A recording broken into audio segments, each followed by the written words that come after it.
quería tener la certeza que estaban conectados en Viña, al parecer sí. Así que vamos a dar inicio a esta actividad.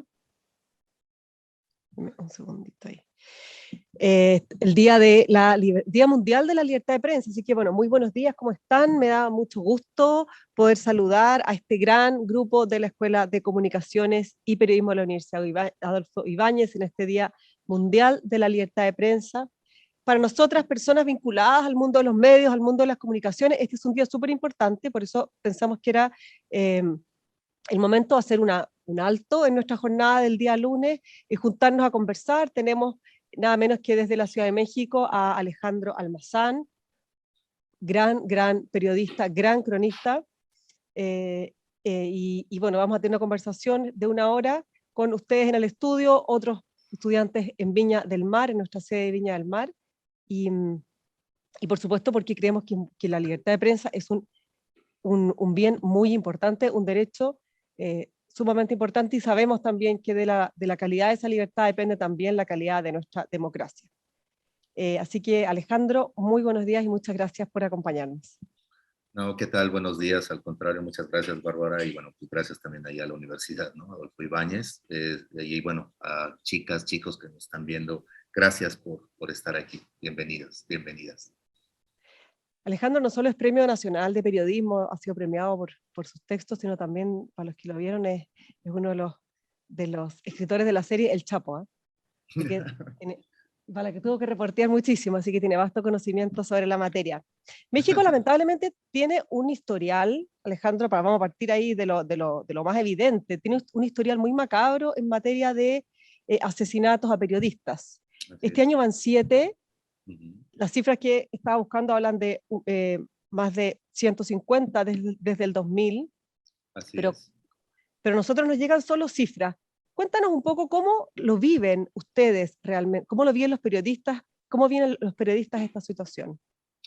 Pues mira, es complejo porque aquí este gremio, o en México por lo menos el gremio, no está todo unido, ¿no? Todo está fragmentado, somos una suerte como de tribus, cada quien tiene a su tribu, y, y dependiendo de en qué tribu estés, es tu punto de vista, ¿no? Te comentaba hace unos días, yo me considero pues más de la tribu en donde está este periodismo de las víctimas y que también va con los victimarios, por supuesto, pero para tratar de entender un grupo que trata de medio de alejarse del poder, no estar tan cerca de ellos porque pues el poder al final lo que quiere es contarte su propia historia, ¿no? Entonces, y desde esa tribu, lo que se ve, lo que vemos, es que quienes ahorita en este momento están sufriendo más las consecuencias de los asesinatos a periodistas es la gente son los colegas que trabajan en el interior del país, ¿no? Eh, digamos, la Ciudad de México, aquí tenemos como una suerte de burbuja, en donde claro que también pasan cosas, pero es una suerte como de santuario, pero saliendo de aquí de la Ciudad de México, todo es un riesgo, ¿no? Entonces, los afectados hoy pues, son los menos privilegiados, los que tienen menos derechos sociales, los que ni siquiera están contratados, ¿no? Porque también ese es otro problema en los medios mexicanos, ¿no? Los bajos salarios, la explotación laboral, el acoso laboral. Entonces, como es tan complejo, de pronto, o por eso es que se van haciendo las tribus, ¿no? Porque hay momentos en que no compartimos, ¿no? Ciertos ideales de alguien y entonces pues, nos vamos fragmentando. Lo que sí es cierto es que hasta hace algunos años pensábamos que solamente quizá a la gente con menos privilegios le tocaba, pero en el 2017 asesinaron a Javier Valdés, un periodista del norte de México, de Sinaloa, un gran amigo mío, y en ese momento entendimos que también periodistas de élite, periodistas, grandes periodistas, también estaban en la lista, ¿no? de los narcotraficantes. Pensábamos que a lo mejor había una suerte de escudo, pero no lo teníamos, ¿no? Nuestra pluma y la libreta no nos estaban blindando de nada.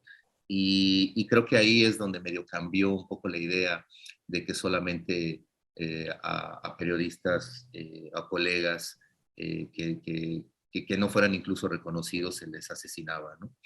Mm. A partir de ahí eh, ha habido como un cambio. ¿Por qué? Porque también vino un nuevo régimen político, vino Andrés Manuel López Obrador al gobierno, un político que se vende como izquierda, pero en realidad es más de centro y un poco a veces hasta de la derecha. Y Andrés Manuel López Obrador, desde que llegó al gobierno, ha mantenido una guerra abierta contra los medios, contra la prensa, contra los dueños, contra los columnistas, contra los directivos, porque en efecto acá en México el 90 y tantos % de los medios está pues muy, no hay una imparcialidad, hay una parcialidad en contra del López Obrador, del presidente, ¿no? El presidente ha hecho muchas barbaridades, por supuesto, pero, y aunque el periodismo no es para alabarle al gobierno ni para tratarlo bien, sino que es más bien para estarlo cuestionando, y por eso uno podría decir, oye, no, pero están haciendo un buen periodismo. Lo engañoso es de que pues, hay también unas campañas de medios, campañas mediáticas terribles, ¿no? Y entonces hay una guerra ahí que se está haciendo, y esa guerra desgraciadamente le está de nuevo afectando a los colegas que tienen menos privilegios, ¿no? Y que pues, son la gente, las Sí. personas, los colegas de los estados, ¿no?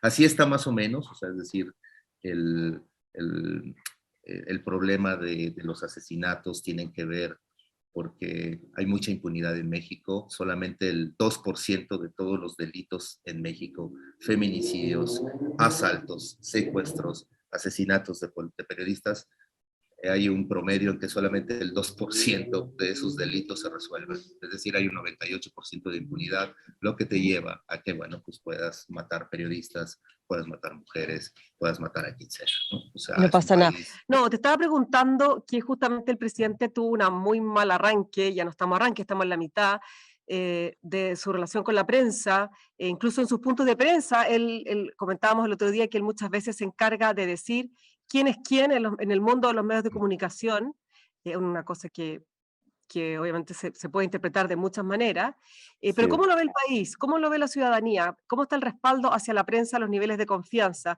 Entendiendo que Ujú. cuando la crítica viene desde el gobierno, siempre hay, en el fondo siempre puede como afectar aún más, no solamente a los medios que a López Obrador, sino que a todos los medios de comunicación.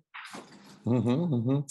Mira, yo creo que estamos como en una situación extraña en el sentido de que, o algo nunca visto, porque generalmente la prensa aquí en México ha sido muy oficialista, ¿no? O sea, casi siempre ha sido, creo que por primera vez la mayoría de los medios hoy atacan a un gobierno, por primera vez en la historia de México. Casi todos los medios habían estado muy replegados a la narrativa oficial, ¿no? Y entonces cuando llega el presidente, que hoy tiene niveles de aceptación del 70%, ¿no? Que también te llama, pues llama la atención, ¿no? Al tener algunas actitudes de pronto autoritarias, eso no ha hecho que merme su imagen, ¿no? Al contrario, va subiendo. La gente, digo, la opinión pública, trae una necesidad de dos cosas. Una, y por eso creo que también los medios hegemónicos hoy están todavía manteniéndose. Hay una parte de la sociedad que está enojada con el gobierno, ¿no? Muy enojada con el gobierno, mucha rabia, sobre todo la clase media para arriba, es la que está muy enojada por la cuestión de la pandemia, porque López Obrador, en realidad toda su política social se ha volcado hacia los pobres, no se ha volcado hacia la clase media, entonces ha perdido electores en la clase media. Y esta clase media, clase alta, está ávida de medios que le digan o que traten de acompañarlos en su ideología de que López Obrador es un peligro para México. Y hay otro sector que adora a López Obrador con una ceguera increíble, ¿no? Les dicen los peje zombies porque López Obrador es apodado como el peje, que es un pez originario de Tabasco, de donde es López Obrador, que parece como un lagarto, por eso se llama peje lagarto, a él le dicen el peje, y a todos sus seguidores pues son los peje zombies, ¿no? Y estos peje zombies están en una cruzada también de pues todo lo que dice López Obrador está en lo correcto, y por eso este ejercicio del que hablabas, Bárbara, del quién es quién en las mentiras, así se llama, si a mí me parece una muy buena estrategia, digo, por lo menos política, de parte del López Obrador, pero está muy mal ejecutada, y eso solamente ha llevado a que más gente de por sí ya creía que la prensa es vendida, pues más prensa crea que en efecto somos vendidos, ¿no? Cuando vamos a la calle y de pronto la gente te dice, no, pues prensa vendida, tampoco tú le puedes decir que no, porque en efecto hay una gran parte de la prensa que está vendida, ¿no? Entonces entramos a un conflicto con la sociedad. Creo que también la sociedad no nos ha apoyado en el sentido de ahora cuando asesinan a periodistas, porque nosotros como periodistas nos alejamos de la sociedad. Es decir, antes aquí en México había muchos periódicos que tenían su sección de comunidad, y en donde tú ibas pues a la colonia, bueno, al barrio tal, o sea, podrías ir, no sé, a un barrio allá en Santiago, a una comuna, y veías todos los problemas que había en la comuna y lo contabas, y la comunidad de una u otra manera sabía que tú eras su aliado. Yo creo que aquí en México se perdió eso, de hecho ya no hay tantas secciones de comunidad, y lo que se hizo fue que se cambió a las declaraciones políticas, a buscar las historias políticas, ponerles la grabadora a los políticos para que declararan sandeces y media. Y la otra, pues también las redes sociales trajeron como un, como un reacomodo entre los periodistas, y hoy pareciera que, pues digo, pues a eso ha llevado las redes sociales, a la autopromoción, a crearse un personaje de sí mismos, ¿no? Para poder competir en medio pues, de todo un mundo, ¿no? De periodistas, y eso creo a mí que ha llevado a que el periodismo pierda también mucha calidad, porque pues lo que importa ahora es el periodista y no la noticia, ¿no? Entonces, creo que así nos está viendo la gente.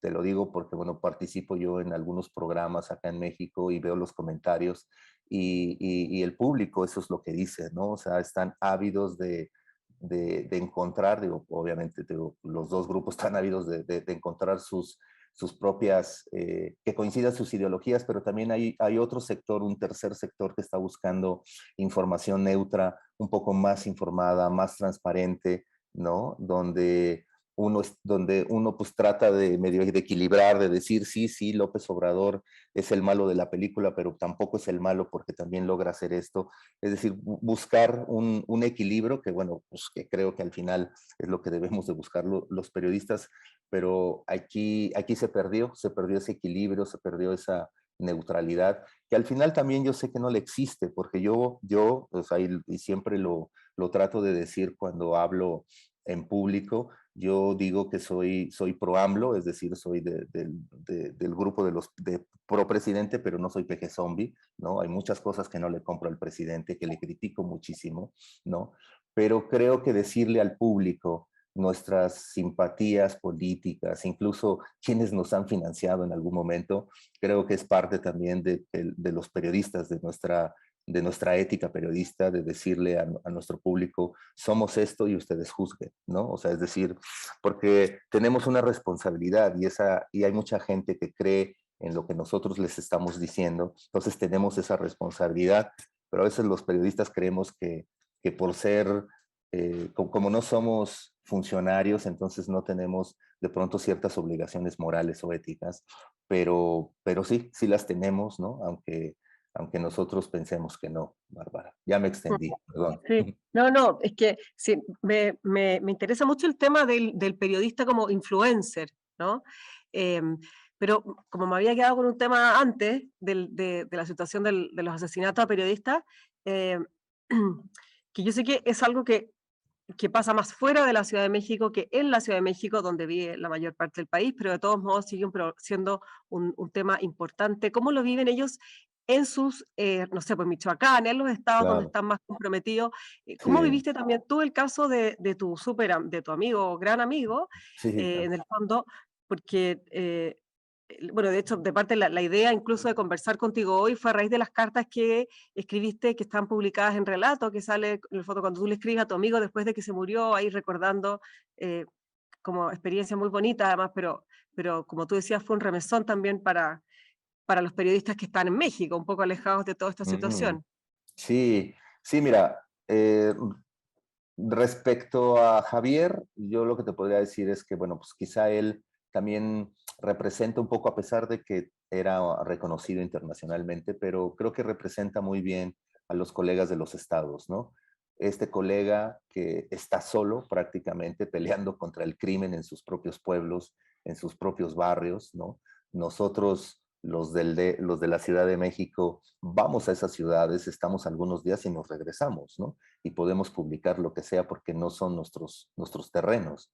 Pero para Javier y y todas las colegas y los colegas del interior del país, para ellos es todavía mucho más difícil, ¿no? Poder hacer el periodismo. ¿Por qué? Porque no cuentan con la policía, porque la policía es la infantería del narco. La mayoría yo podría decirte que 8 de cada 10 policías pertenecen al narco y los otros 2 también, pero pues ahora sí que un poco forzados, ¿no? Los otros lo hacen con gran alegría, pero los otros dos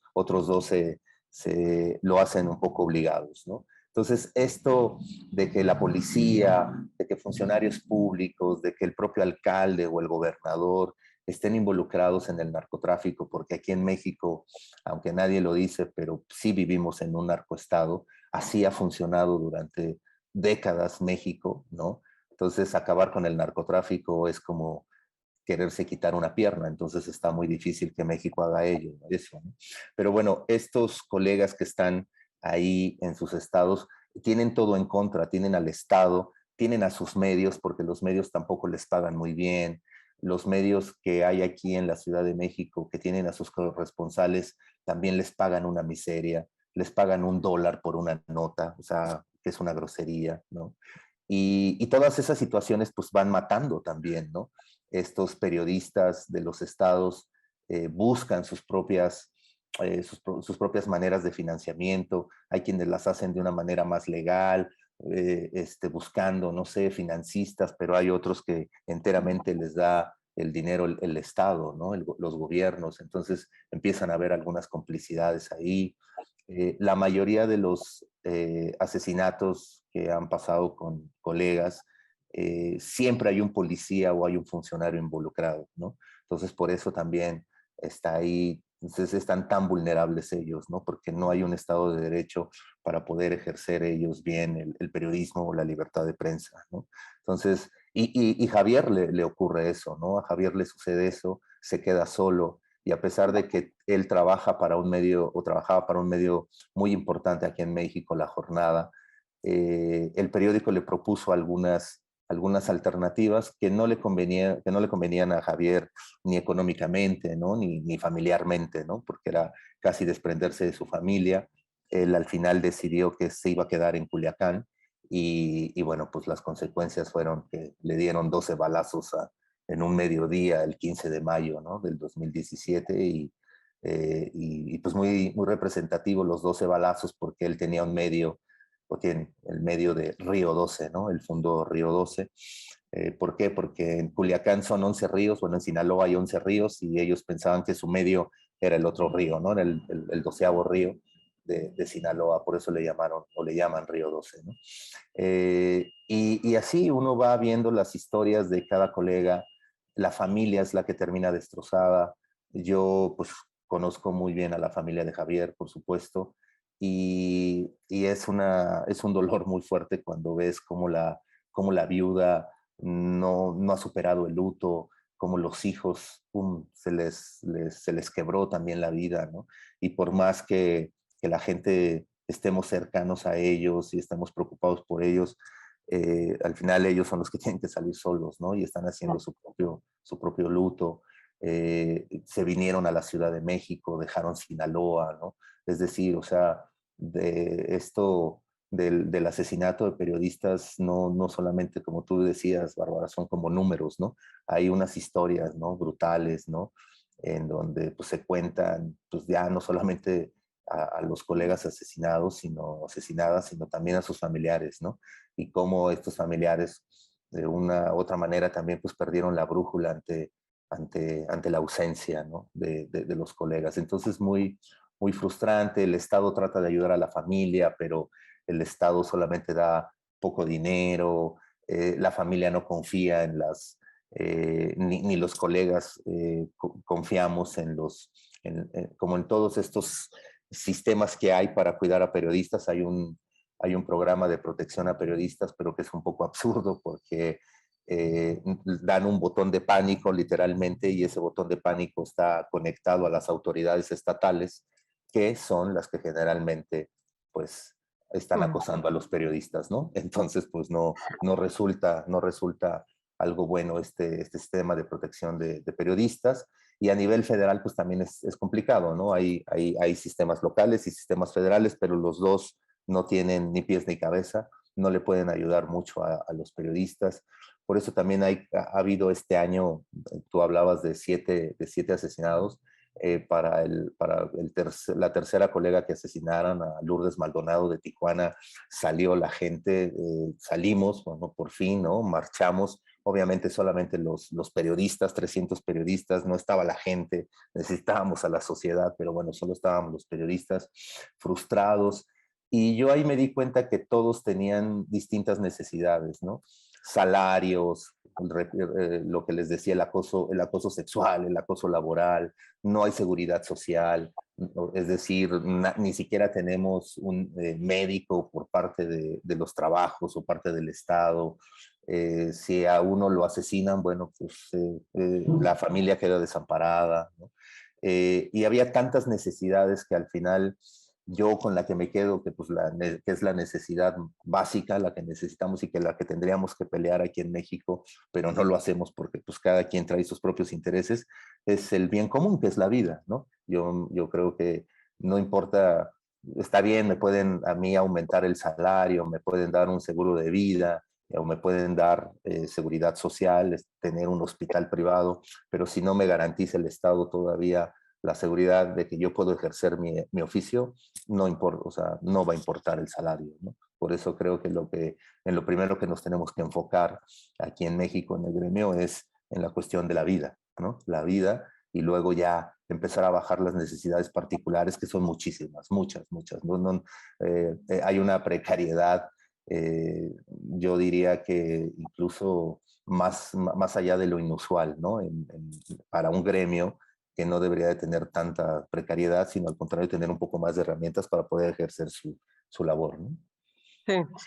Llama la atención porque finalmente, claro, cuando hay amenazas a los periodistas, a la larga termina amenazada la libertad de prensa y también una sociedad que no puede informarse bien, obviamente, de lo que necesita. ¿Tú crees que esto ha ido en aumento? O sea, ¿tú lo has vivido como en algo en aumento? ¿Lo ves como una cosa coyuntural de este momento ahora? Y si se le ve alguna salida, si cuando ustedes conversan estos temas, las reflexiones que se hacen, mira, esto va a pasar porque estamos yendo hacia un lugar determinado que nos hemos propuesto.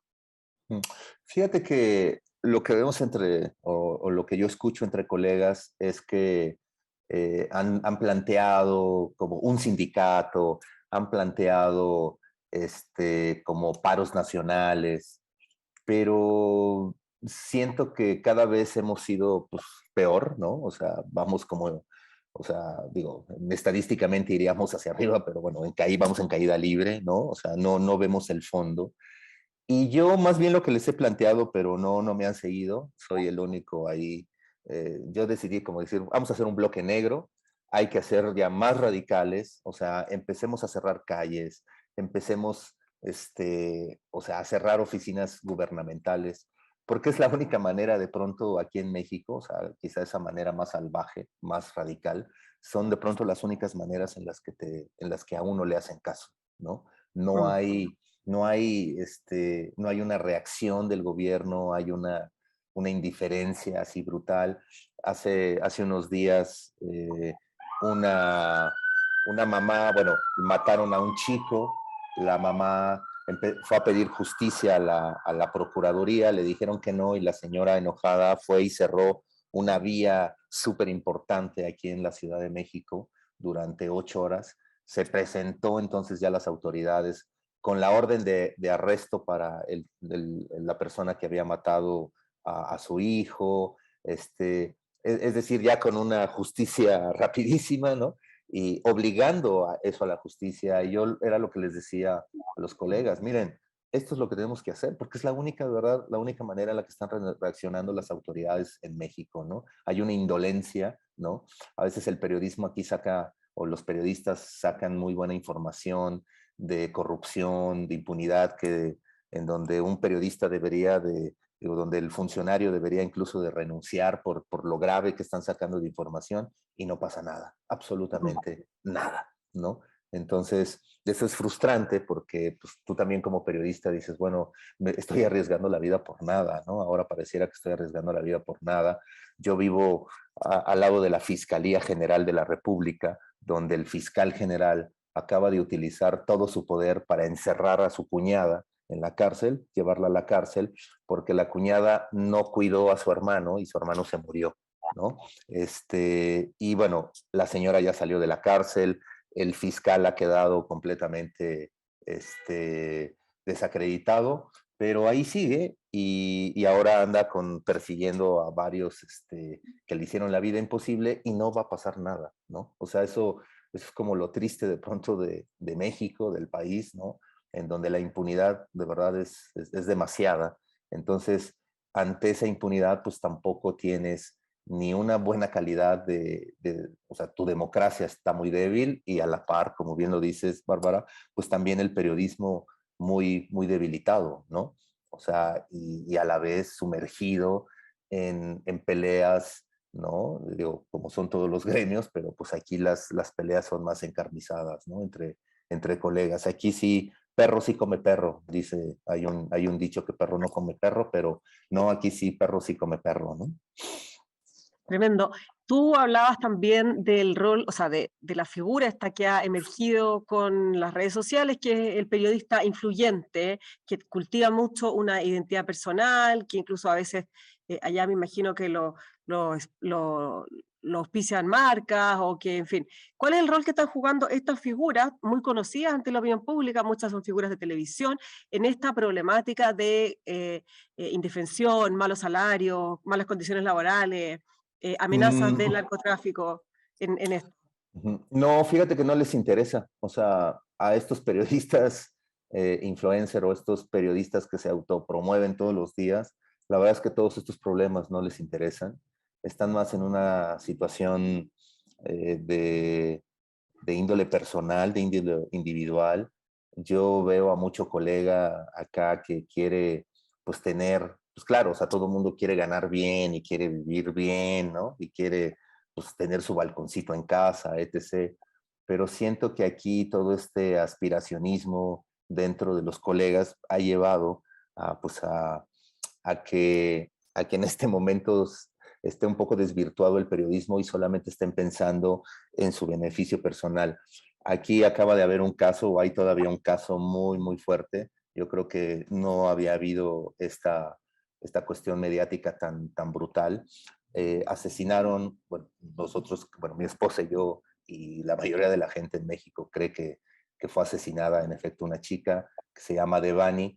Devani, una adolescente, 18 años, que va a una fiesta y no regresa a su casa, y después de varios días, de 15 días, aparece en un pozo de agua, y todo el mundo empieza a hablar de que sembraron el cuerpo, hay muchas inconsistencias en la información, y uno de estos periodistas, ¿no? Influyentes, llegó a la escena, al caso, ha estado grabando, ha estado transmitiendo en vivo todo el tiempo, terminó huyendo de México porque dice que lo amenazaron, entonces ahorita se fue a Texas. De donde pasó el caso de Devani a la frontera son pocos kilómetros, entonces bueno, tampoco tomó un avión, sino se fue manejando, pero ha terminado incluso él ya haciendo sus propios programas de sí mismo, ¿no? De los descubrimientos que él ha hecho del caso, ¿no? O sea, todo el mundo se siente acá peritos, ¿no? Se sienten investigadores, ¿no? Y hubo también, pues desde la televisión, donde también están estas grandes figuras, ¿no?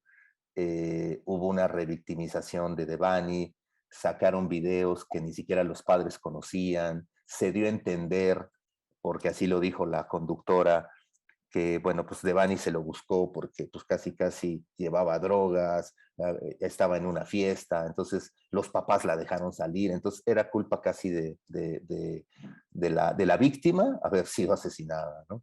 Entonces, más bien la prensa o estos influencers o esta gran prensa, lo que habla es simplemente están buscando clics, están buscando presencia, están buscando, no sé, reconocimiento o seguidores, ¿no? Pero no están en realidad haciendo periodismo, ¿no? Al contrario, creo que lo están manchando, ¿no? Eh, Maradona decía, el balón no se mancha, él lo manchó. Bueno, también aquí está manchado, ¿no? Digo, a mí no me gusta el fútbol, pero bueno, es la frase, me gusta porque digo, claro, aquí también el periodismo no se mancha y sin embargo ha sido muy manchado aquí en México, ¿no? Terriblemente manchado, todos los días lo manchan, muchos columnistas, ¿no? No hay una autocrítica aquí en México. Yo nunca he visto a colegas sentarse y decir, hemos cometido este error, no, ¿saben qué? No hay que hacer esto. No, solo me siento y escucho a periodistas hablando de sus hazañas, diciendo que ellos fueron los primeros que publicaron no sé qué cosa, ensalzando, ¿no? Ensalzando su propia vida, pero no hay esta autocrítica y bueno, pues también así está medio difícil pues salir adelante en un país que necesita, creo yo, medios más autocríticos, ¿no? Más conscientes y que regresen a la sociedad, porque, pues, como les decía hace rato, ¿no? La perdimos a esa sociedad,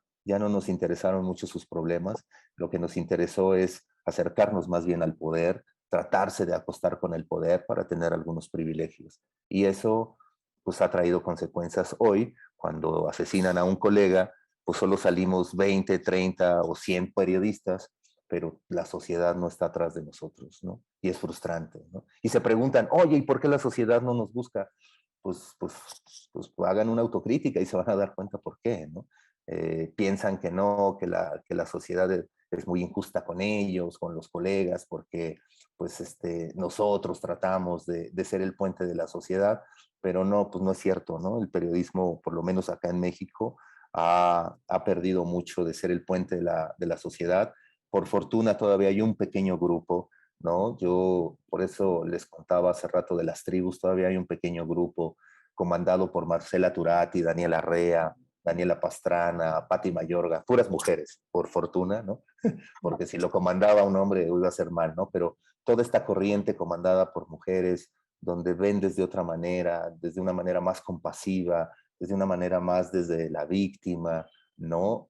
No comprando todas las versiones oficiales, no tratando de ser usados por la derecha, ¿no? O sea, todavía hay este periodismo, o sea, vive, todavía está muy vivo, ¿no?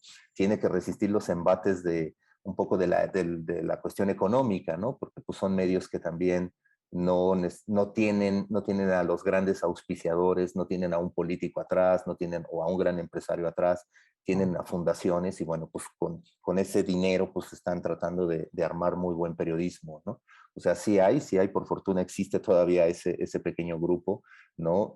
Quizá yo no pertenezco a él, yo admiro a ese grupo, ¿no? Digo, bravo, ¿no? Me identifico más con ese grupo, por supuesto, ¿no? A lo mejor les digo, no soy de ellas, pero me identifico más con la ideología que traen o que buscan en el periodismo, que es una ideología incluso también de compañerismo, ¿no? De cero competencia, ¿no? Dejar esta cosa masculina que nos mueve mucho y decir, no, vamos a trabajar en equipo y aquí no hay una cabeza, es el periodismo colaborativo, un periodismo que también busque medio soluciones para la sociedad y no solamente el periodismo espectacular, ¿no? El de unas crónicas en donde vamos a exhibir a personajes estrafalarios, ¿no? Y donde vamos a ganar premios, ¿no? Sino más bien, pues, hacer periodismo que sí le sirva a la sociedad, ¿no? Porque, como dicen en la Fundación Gabo, ¿no? Nosotros somos trabajadores sociales, ¿no?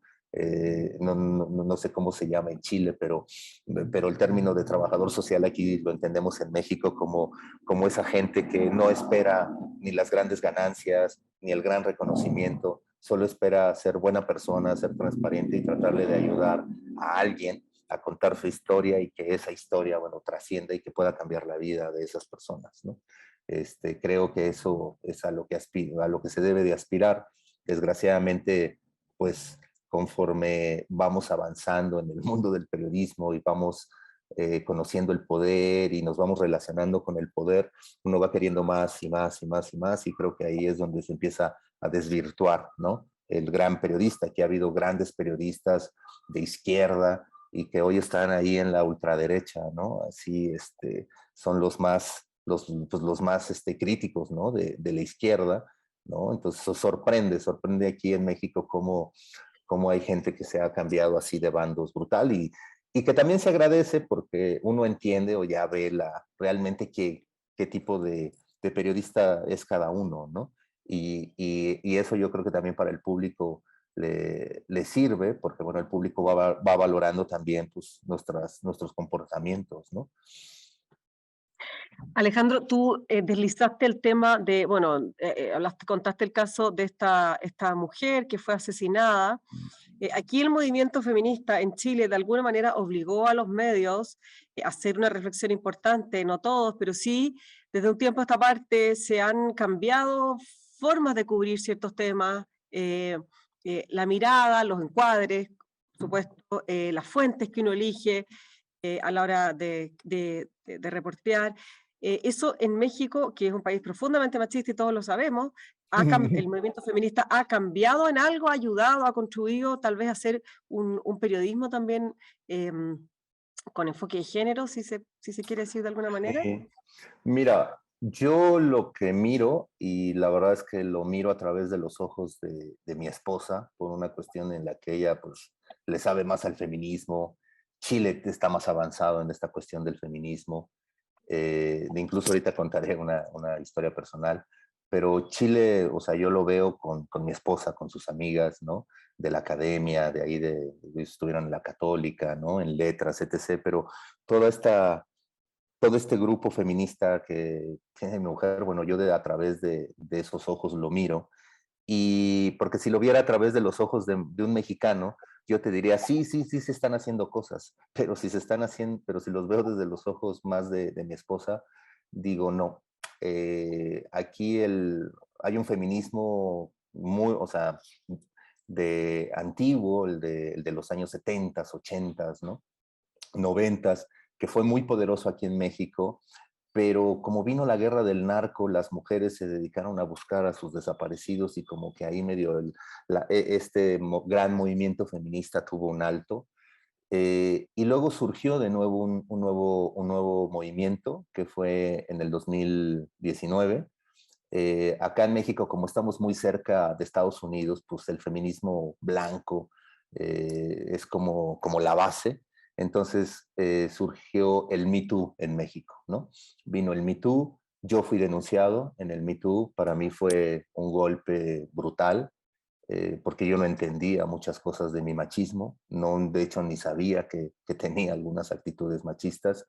Mi esposa me ayudó, yo nunca había leído un libro sobre las masculinidades, no había leído, no sabía que existían libros sobre masculinidades, y me puse a leer. Me di cuenta que no era un sociópata ni era un psicópata, simplemente era un hijo sano del patriarcado y que necesitaba cambiar muchas de mis actitudes, ¿no? Eso me ha ayudado a mí para ver desde ahora, desde una posición distinta, desde una mirada distinta, que no hay aquí no hay en sí este trabajo de género. Más bien aquí en México los medios actúan por ser políticamente correctos. No hay en sí una cuestión en la que los medios digan, yo quiero, yo quiero ser un medio feminista, por supuesto. No, no lo hay. A mí me ha pasado que me han mandado a hacer textos que tienen que ver con las marchas feministas, y yo les he hablado y les digo, no, yo no la voy a hacer. Uno, porque soy hombre. Dos, a mí me denunciaron, o sea, ¿qué no entiendes? O sea, ¿por qué? Porque los medios todos los que fuimos denunciados, que fuimos cientos, miles, yo solamente conozco a uno y a mí, que levantamos la mano y dijimos, sí, nosotros, yo sí soy un acosador, sí fui un acosador, perdón, ¿no? Y voy a reflexionar. Los otros 99.9% de las personas o hombres que fueron denunciados, no hubo problema, están en los medios, no hay problema, ¿no? O sea, todos siguen siendo amigos. Aquí el feminismo mexicano, digo que está en pañales porque está muy raro, ¿no? Porque aquí un feminismo cree que todos los hombres somos acosadores, cosa que es verdad, pero creen que sus amigos no. O sea, todos somos menos sus amigos, ¿no? Entonces no hay realmente una conciencia de lo que es el género, porque si te metes realmente al género vas a tener que romper con tus amigos. Yo no tengo amigos, desde que fue lo del Me Too no tengo amigos, no me junto con nadie, bueno, me junto con puras mujeres ahora, pero no tengo amigos hombres porque es muy complicado tener amigos hombres, menos acá en México. Acá los hombres en México te piden complicidades, tú tienes que ocultar muchas de las cosas, infidelidades, ¿no? O sea, tienes que ser el cómplice perfecto de tu amigo, ¿no? Y una cosa es ser tu amigo, una cosa es ser amigos y otra cosa es ser cómplices, en donde jodes a un tercero. Y acá en México, las amistades siempre están fincadas en joder a un tercero. Y por eso, pues hoy no tengo más amigos. Con los que eran mis ex amigos, los vi, les dije, oye, pues a partir de ahora las reglas, o sea, es decir, yo no voy a aguantar que si un día vienes con una chava nueva, pues si un día veo a tu esposa quizás se lo diré. Pues obviamente eso no lo aceptan la gente, los hombres, ¿no?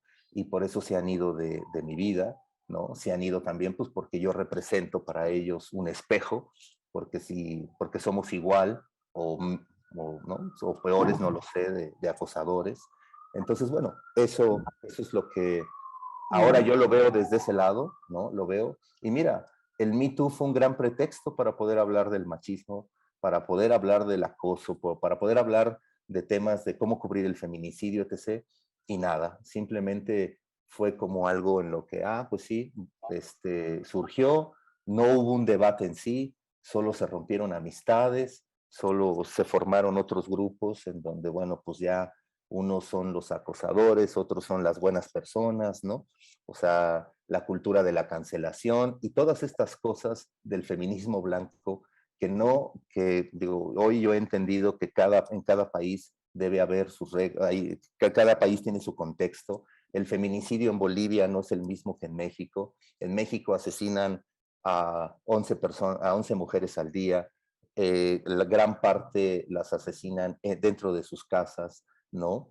Y la mayoría son hombres los que asesinan. En Bolivia, la mitad de las mujeres asesinadas son asesinadas por mujeres, ¿no? Y hay otro fenómeno ahí, y nosotros y habría que entenderlo desde cada uno desde su país, ¿no?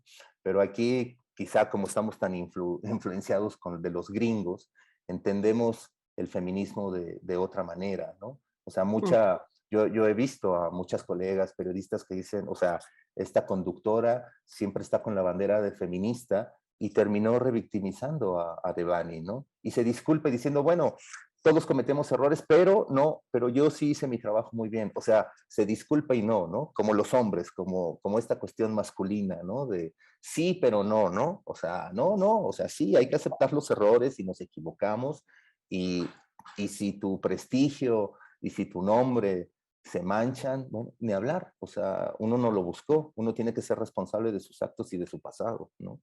Pero aquí no, aquí en México todo es muy complicado, sí hay pequeñas luchas en donde, oye, alto al acoso sexual, eso ha bajado en los medios un poquito, o sea, una raya, lo veo porque de pronto veo o leo tweets de colegas en donde dicen, puta, o sea, estos tipos no han cambiado, ¿no? Siguen siendo unos acosadores, siguen utilizando su privilegio de que tienen el poder y entonces, bueno, te voy a dar un puesto, pero pues pero primero te acuestas conmigo y luego te doy el trabajo. O sea, sigue ocurriendo eso aquí en México, ¿no?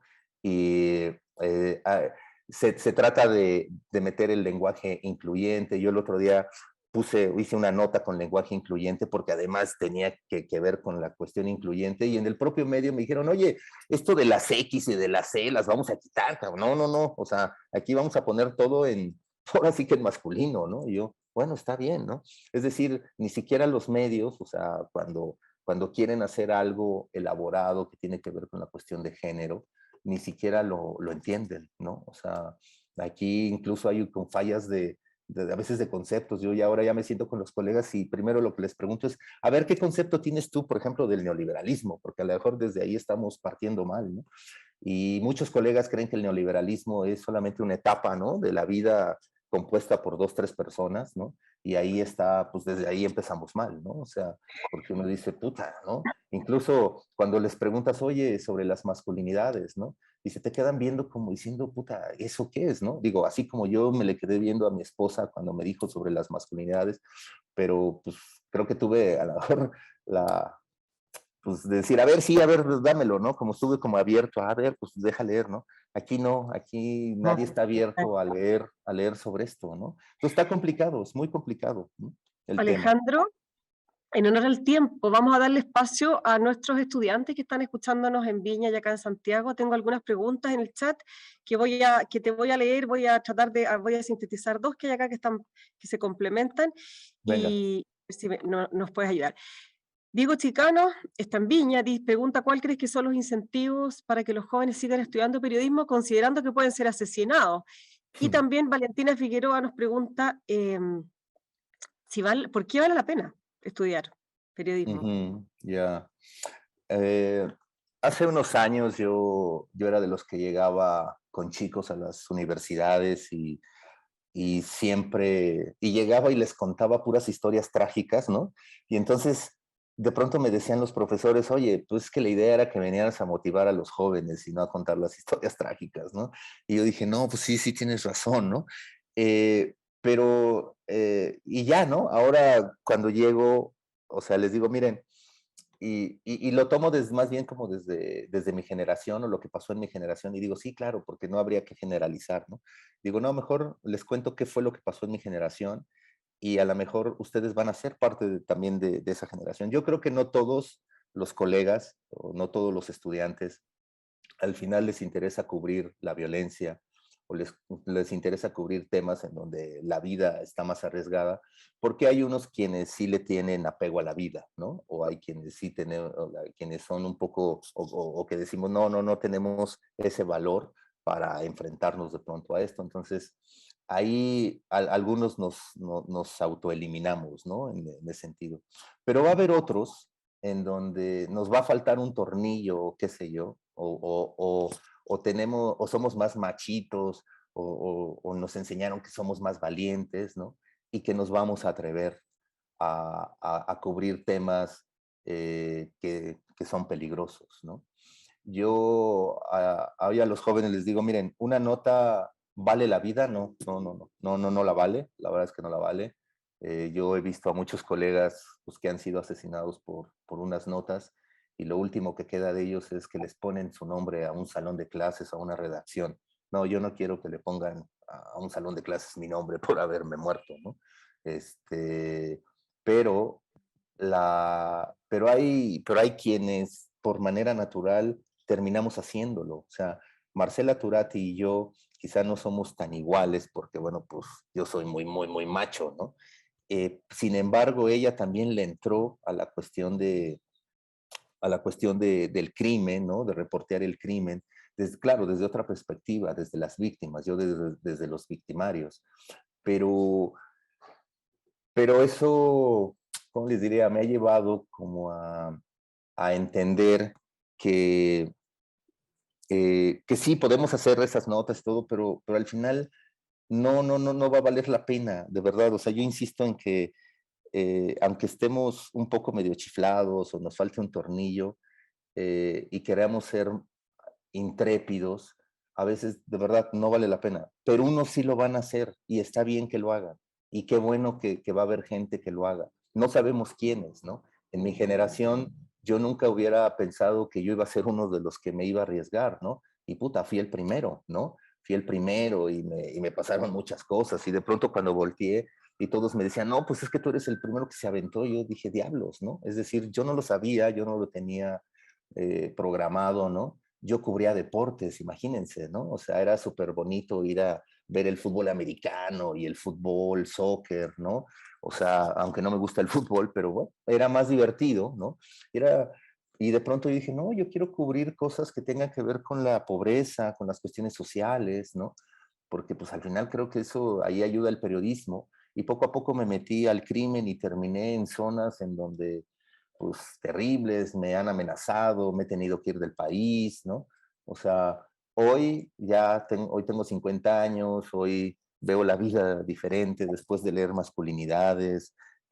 Hoy si me preguntan, oye, ¿quieres ir a cubrir una historia donde se están matando los narcos? No sé si lo haría, porque hoy sí ya tengo un poco más de apego a la vida, ¿no? Hoy sí ya veo en el ejemplo de Javier Valdés, ¿no? Y que digo, no, yo no quiero que Ingrid que sea Griselda, ¿no? Ni yo quiero ser Javier Valdés en ese sentido, ¿no? Entonces, hay cosas ya en las que uno cambia, pero a lo mejor tiene que ver por mi edad, ¿no? Los 50 años. Porque cuando yo tenía su edad, claro, porque cuando yo tenía la edad de ustedes, ¿no? Estaba en los 20, no, pues era todo y me quería comer el mundo y quizá me lo comí de más o me lo atraganté, pero tenía yo ese valor. Entonces, entre ustedes va a haber alguien que lo tenga y que no lo tenga también está bien. O sea, no se necesitan, creo yo, no se necesitan valientes, ¿no? No se necesitan tener allá a un Pancho Pistolas, ¿no? Como reportero, ¿no? Sino más bien creo que se necesita a alguien que sí le tenga un apego a la vida y que nos trate de explicar qué es lo que está pasando, ¿no? Sí. Desde la ecología, desde la economía, desde los deportes, desde cualquier área, ¿no?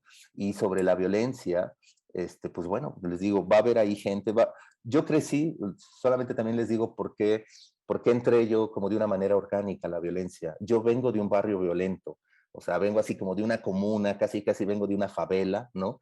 En donde todo era violencia. Entonces, yo desde niño entiendo la violencia y si yo me siento con un tipo violento, lo entiendo muy bien y empatizo, pues porque claro, ¿no? La violencia para mí ha sido algo natural. Entonces, quizá también por eso, esa razón, ese background que tengo de mi historia, me llevó a poder reportear este tipo de historias, ¿no? De la violencia, ¿no? Entonces, para mí en su momento valió la pena, para mí en su momento era, o sea, o sea, sí vale la pena estudiar el periodismo, es un gran oficio, pero como les digo, cada quien toma sus decisiones y si alguien no quiere arriesgarse, también eso es válido, también es valiente decir que uno no se quiere arriesgar. Gracias. Em, Alejandro, no sé si alguien tiene preguntas acá que yo pueda. ¿Alguien quiere preguntar algo?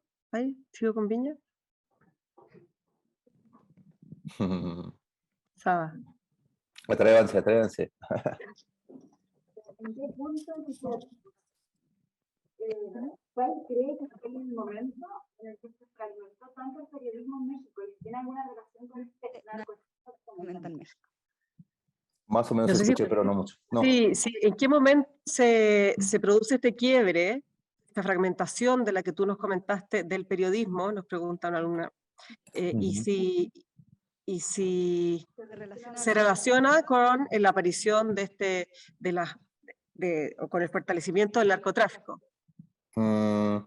Yo creo que va paralelamente. Gracias por la pregunta. Yo creo que va paralelamente, porque mira, en el 2006, yo creo que es la primera división que viene del periodismo. ¿Por qué el 2006? Porque en el 2006 hubo una elección presidencial donde se presume que hubo fraude y donde al que le cometieron fraude fue a López Obrador, ¿no? Entonces, en ese momento, los medios también se rompieron, vino un quiebre entre los de la izquierda y la derecha, ¿no? Obviamente los oficialistas eran los mayores, los que hoy están en contra de López Obrador, eran la mayoría, y ahí vino el primer quiebre, pero se da una vuelta ese quiebre ahora en 2018, cuando López Obrador gana la presidencia y evidentemente todos estos medios que estaban marginales de la izquierda, pues hoy son los que están brillando y los periodistas o los medios que eran muy oficialistas los años anteriores, pues ahora están en el otro lado y golpeando, ¿no? Y creo que ahí, pero a la par, también va caminando como bien lo dices, nuestra consolidación del narco, ¿no? El narco va avanzando, cada vez se va apoderando de más, pues va teniendo más poder en el sentido de que gobernadores, alcaldes, jefes de la policía, regidores, etc., cientos de funcionarios públicos son puestos por el narco, pactado por los políticos, ¿no? Entonces, el periodismo, lo que le ha pasado con el narcotráfico es que también se ha autocensurado, ¿no? Hay mucha gente que ya no cuenta estas historias. Por ejemplo, ahora que escribo también de cosas de narco, pues ya también me callo algunas cosillas, ya no las puedo decir del todo, porque pues uno sabe que se pone ya el dedo, ¿no?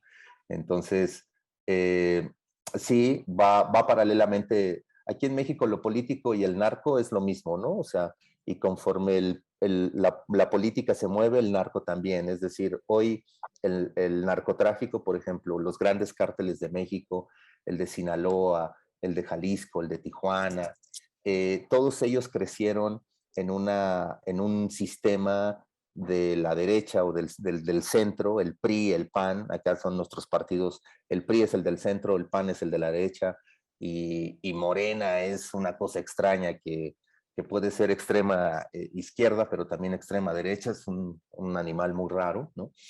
Y puta, se me olvidó por qué les estaba dando este ejemplo, pero bueno, el caso es que, así, el narcotráfico ha surgido en este sistema, o surgió en ese sistema político. Hoy hay un nuevo régimen político que está teniendo las mismas reglas, es decir, López Obrador no ha cambiado su relación con los narcotraficantes, porque como les decía, es imposible quitar el narco aquí en México, porque el narco aquí en México empezó prácticamente desde el gobierno. En los años 40, el gobierno mexicano permitió que los Estados Unidos sembraran en Sinaloa, la parte norte de México, sembraran hectáreas y hectáreas de amapola y de marihuana y cuidada por los militares. Entonces, a partir de ahí, nuestro narcotráfico tiene que ver con el gobierno, con la historia oficial, ¿no?